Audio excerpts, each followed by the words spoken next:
Hey guys, how are you guys doing? Have you heard about the chips? Yeah, the ones that adults implant in children? I heard that in China they implemented this system in the same way, except they implanted a chip not in the body itself, but inside of the school uniform of the child. Maybe the system worked well for them, but when rumors started around here, all the teenagers revolted. Well, how so? It's a violation of our boundaries, rights, privacy, and many other things, right? But our parents literally got sick of the idea. Over time, somehow all calmed down and we even forgot about it, but this didn't last long. One day, a commission came to the school, representatives from a local IT company. Some guy in a suit gathered our parents and gave them a presentation. We weren't allowed in, and we couldn't hear much from the corridor. However, I didn't miss the opportunity to ask my mom about it on the way home. We got on the bus, I was eating ice cream, and asked the question. What did they show you in there? Mom was sitting on her phone and didn't even look at me. She said boringly, "Nothing interesting." Ah, and if nothing was interesting, why were you clapping? What? Well, you all applauded him. Why? He just made a good presentation. Presentation of what? Nothing. Oh, our stop, let's go. I knew when my mom was lying, but I didn't get into it. The ice cream was too good. After dinner, I went to my room. In the evening, I opened a chat room with my classmates. Kevin wrote that something strange was going on at his house. I got an ice cream, though I'm not allowed to eat it. They gave me ice cream too, but my mom said it was because my teacher complimented me on my grades. I ate some too. I eat it every day, though. I think that's what's going to happen. What do you mean? Well, knowing my folks, I can assume we're going to get a test that they know about and we don't. In short, be on the lookout. But there was no test the next day or the day after. We even forgot and relaxed, and then I got sick. I was on my way to the bathroom and I got dizzy. Dad was there, and he caught me. What's wrong, honey? I feel dizzy. It'll pass, it's okay. Maybe I should lie down. Let me walk you out. That was weird. Usually, Mom is the first to panic. In the evening, I opened the chat room again and found out that all my classmates were dizzy. I wrote that apparently something was rotten in the cafeteria and we ate it all, but someone brought food with them that day. A couple of days later, Kevin suggested we go to the park after school, skipping the last class. But before we ran off, our group of Kevin, Judy, Dylan, and I went in the direction of the abandoned school bathroom. Why did we come here? Dylan pulled out some kind of package from his pocket. And what is this? I borrowed it from a guy. He said it was light, but it would cheer me up. I'm not going to eat anything weird. Miss Nerd, hello. I'm not a nerd, I just don't know what that is. Come on, you have to try everything once. You'll have the most fun on the ride. Judy grabbed one and popped it straight in her mouth. What are you doing? Come on, you only live once. The guys ate it. I didn't want to, but I was annoyed that everyone thought I was a nerd, so I showed that I had no weakness. No sooner had we left the school grounds than we saw our parents coming to pick us up. They took us in their cars and took us straight to the hospital, where they pumped our stomachs. I felt so bad. I didn't even know how they found out.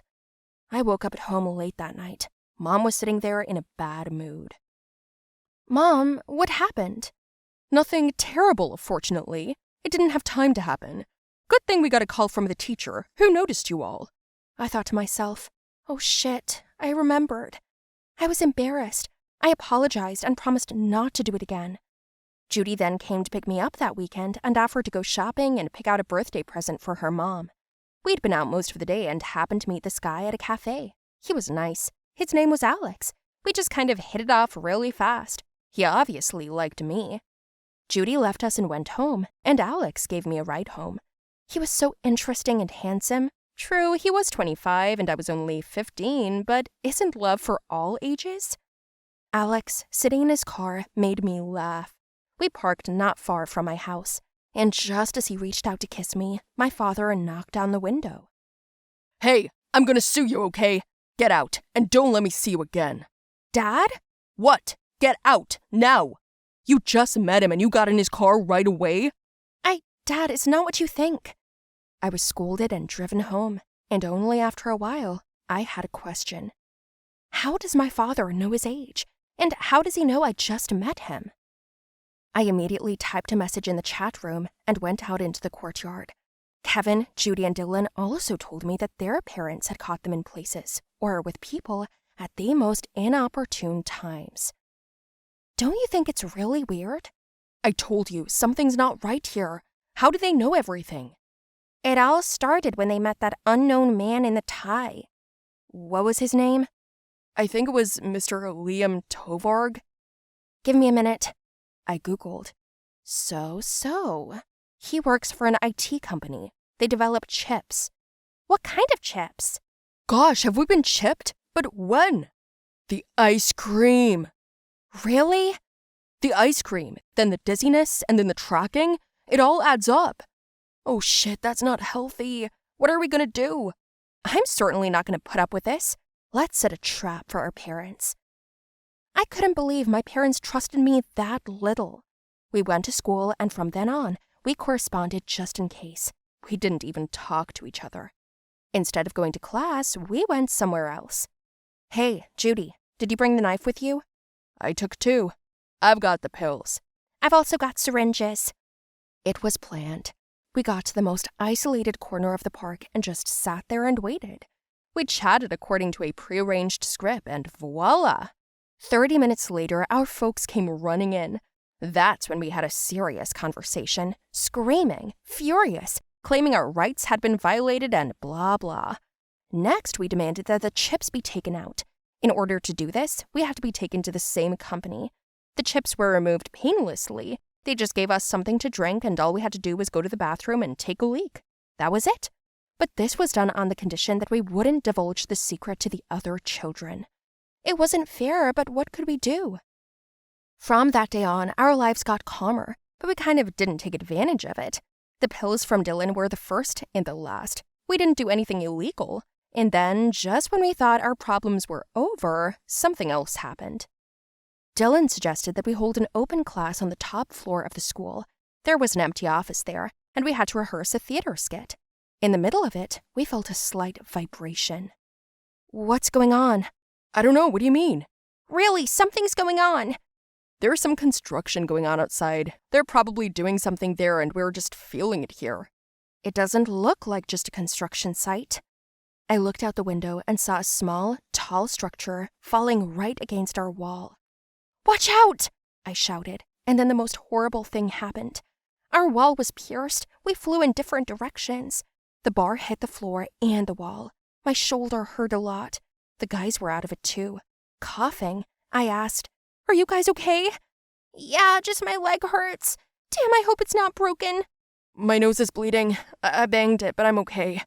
"Kevin, you? Kevin? Are you okay, Kevin?" We got up from under the rubble and started looking for him, but Kevin was nowhere to be found. I wanted to call him, but our phones had fallen through a hole in the floor to God knows where. Dylan ran out calling for help, and teachers, the principal, and security came running in. They called a rescue team and the ambulance and the police, and our parents. We were all really scared, but what was scarier was that we couldn't find Kevin. It took at least 2 hours to find him. I was crying and screaming that he might be laying somewhere, suffocating. Kevin's mom was crying all over the street.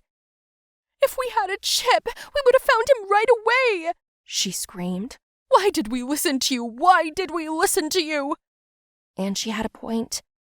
Kevin was found 2.5 hours later. Turns out he was trapped under the rubble against the wall. Kevin was unconscious the whole time. He was taken to the hospital. Our classmate regained consciousness a day later. He had a concussion. He said he tried to call us but didn't have the strength. Our parents suggested chipping again. We, together with the adults, thought it over this time and concluded that rather than a chip, we could have a chip in a bracelet. That way we could call for help ourselves and send a signal immediately to the number of our parents and the police, as well as the ambulance. We proposed the idea to the IT company, which took on the development. They felt that this was the most democratic option. What do you say? Would you agree to be chipped?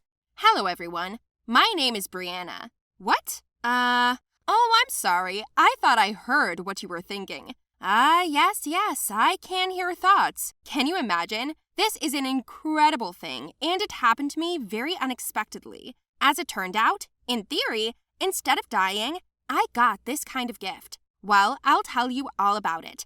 In the meantime, guys, like the video, immediately subscribe to the channel, and write your opinion under the video.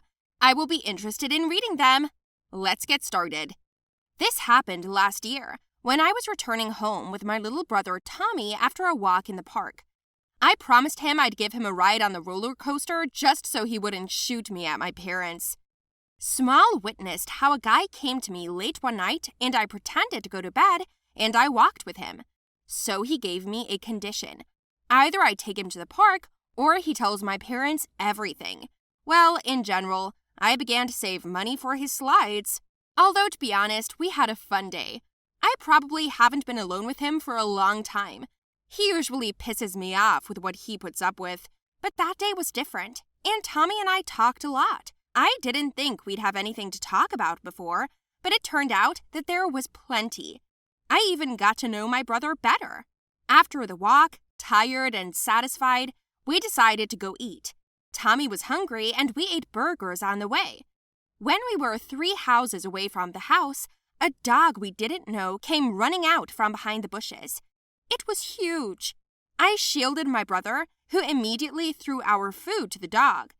The dog attacked the burgers, and while she was eating them, we quickly stepped forward. A moment later, I heard the dog running toward us, foaming at the mouth. She wanted to bite Tommy, but I blocked him. Suddenly, I felt a sharp pain in my leg. The dog bit into my leg right on the hip. I screamed so loud that all the neighbors and even my mother ran out. Seeing the picture threw everyone into shock. My mother immediately rushed to us. She threw a slipper at the dog, but she did not let go. I was screaming in pain, and my brother was shaking all over, but I kept protecting him. Suddenly, a neighbor ran out with a shovel and hit the dog, so he ran away somewhere. Whose dog it was, we still don't know. I was bleeding. The dog had bitten through an important artery, and I was losing blood fast. It's good that the neighbors called an ambulance, which quickly took me away. An urgent transfusion was required. I passed out, and when I came to, it turned out that I had a transfusion. Only one nurse came to see me often. At first, I didn't understand why she was so nervous at the sight of me, and then I accidentally heard that she had transfused me with the wrong blood type. Against the background of unfamiliar antigens, I became ill the very next day. I had a fever and couldn't get up. It was so bad. I couldn't even tell my mom because I couldn't open my mouth. I cursed the nurse in my head. She, by the way, ran away from work, somewhere unknown, just like that dog. Surprisingly, on the 3rd day, I became much better. I even remember how a boy flew into my room. He brought me my favorite French fries and iced tea. I knew how much he also adored potatoes, and the fact that he brought them safely only for me, I was very pleased. Tommy was sorry it had happened, but I wasn't. How could I have done anything else? He's my little brother. Tommy leaned into me and rested his head on my stomach. A few minutes later, I heard his faint sobs. "I could have lost you. You almost died because of me," he said. "Don't ever say that again, Tommy. I wouldn't die for you," I told him, and he slowly raised his head and stared at me with round eyes. "I didn't say anything," he said to me timidly. "I was just thinking about it." At that moment, a slight chill passed over my skin, and I suddenly began to panic a little, just like Tommy himself. He looked at me as if I were an alien, and I put it all down to an accident, saying that I just blurted it out at random. He pretended to calm down, but the feeling of unease remained. When Tommy went home, I was still thinking about the situation. Confident that I wasn't crazy because I could clearly hear these sentences in his voice, I decided to test the theory and went down to the cafeteria. There were a lot of people there, and everyone was busy either eating or thinking, just what I needed. I helped myself to tea and lunch and sat down at the furthest table. I looked at the people around me, but I didn't understand or hear anything. At some point, I even thought that I really just imagined it. I finished my meal and went back to the room. Just then, my doctor came. He told me that my condition had improved dramatically, and this is extremely rare. We chatted, and the doctor started to leave. Finally, he suddenly said that I was very beautiful. I was embarrassed. Doc himself was a young guy, and he was very good-looking. At that moment, I was sure he hadn't said it out loud. I suddenly wanted to ask again, but I didn't. I decided to give myself time to sort myself out a bit. As a result, I arrived home a few days later. My life was back on track, but my abilities were also back on track. A couple of days after I was discharged, I heard my mother talking to someone on the phone. She was swearing loudly, but then I walked past her and saw her sitting at the table with her head down. My mother's hands fiddled with a glass of water, and I said clearly, "I'm not going to let this stuff ruin our business. I'll do my best. So first of all, I will tell Frank. This is my father." Then she grabbed the phone and dialed Dad. I could see that my mother's lips didn't move, but I could hear her words. Yes, it was still creepy and scary, but I did not react as much as before. Then I started listening to my brother, my father, and my mother again. I did not always succeed, but I kind of trained myself, and over time, I learned to hear not only relatives, but even neighbors. I guess you could call my gift psychic or something. Do not consider it stupid or fictional, because everything can happen in this world. I do not know how much longer I will have this gift, but while I have it, I am considering how to use it correctly and best.